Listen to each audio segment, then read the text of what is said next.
Bismillahirrahmanirrahim. Assalamualaikum warahmatullahi wabarakatuh. Saya Fitriatul Fadilah dari program studi Hukum Ekonomi Syariah dari kelas B. Tugas ini saya susun untuk memenuhi UTS mata kuliah Ilmu Tasawuf yang diampu oleh Ibu Qudsiatur Rahmah dengan materi baik dan buruk, dari definisi baik dan buruk, ukuran-ukuran baik dan buruk, dan juga aliran baik dan buruk. Yang pertama adalah definisi baik dan buruk. Apa sih definisi baik dan buruk? Baik dan buruk merupakan suatu istilah yang digunakan untuk menilai perbuatan diri seseorang. Dan untuk mengetahui bahwa itu baik dan buruk, kita harus mengetahui indikator dari baik dan buruk itu sendiri. Baik secara etimologi atau secara bahasa berasal dari bahasa Arab yaitu khair dan berasal dari bahasa Inggris yaitu good.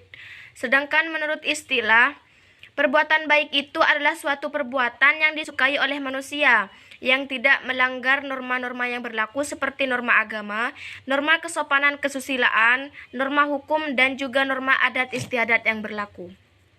Selanjutnya adalah pengertian dari buruk. Buruk secara bahasa Arab disebut dengan syar yang artinya tidak baik, tidak berkualitas, keji, jahat, tidak bermoral, dan di bawah standar.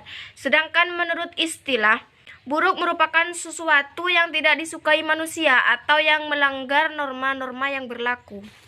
Selanjutnya adalah ukuran baik dan buruk. Ukuran baik dan buruk itu bisa dilihat dari sifat atau sikap seorang dalam sehari-hari. Jelasnya, sikap baik dan buruk itu bersifat individual, artinya kembali kepada seorang yang menilainya. Kesimpulan ini dikemukakan disebabkan karena baik dan buruk itu terikat dengan waktu sehingga tidak berlaku secara universal.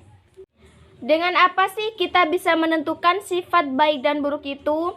Pertanyaan itu bisa dikemukakan dari berbagai sudut pandang, yaitu sudut pandang yang pertama adalah ajaran Islam, yang kedua adalah sudut pandang dari adat istiadat kita sendiri.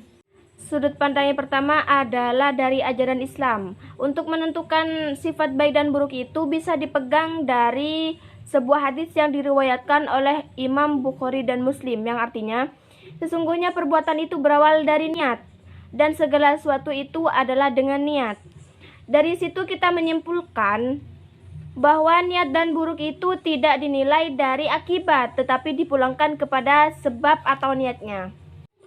Sudut pandang yang kedua adalah sudut pandang adat istiadat. Di sini dikatakan sesungguhnya seseorang yang patuh atau taat kepada adat istiadat itu bisa dikatakan baik. Dan sebaliknya, seseorang jika tidak patuh dan tidak taat kepada adat istiadat itu dikatakan tidak baik. Dari sini kita menyimpulkan bahwa ukuran baik dan buruk itu diukur dari ketaatan dan kesetiaan seseorang untuk adat istiadat. Selanjutnya adalah aliran baik dan buruk. Yang pertama adalah aliran hedonisme atau akal manusia. Aliran filsafat ini terhitung tua karena terikat pada pemikiran filsafat Yunani pada masa dulu. Dalam aliran ini, banyak perbuatan yang dikatakan baik adalah perbuatan yang mengandung kelezatan, kepuasan nafsu biologis. Dalam aliran ini tidak mengatakan bahwa segala perbuatan itu mengandung kelezatan, tetapi ada juga yang mengandung kepedihan. Jika disuruh pilih manakah perbuatan yang akan dia lakukan, dia akan menjawab perbuatan yang mengandung kelezatan dan kenikmatan atau kepuasan nafsu biologis. Aliran yang selanjutnya adalah humanisme, yaitu naluri batin. Dalam pemikiran ini, aliran ini untuk menentukan bahwa sifat baik dan buruk itu tidak dilihat dari sebab ataupun akibatnya, tetapi dilihat hanya selintas pandang. Jadi untuk mengetahui pengetahuan sumber baik dan buruk itu adalah melalui naluri, dan naluri ini adalah bersumber dari jiwa manusia.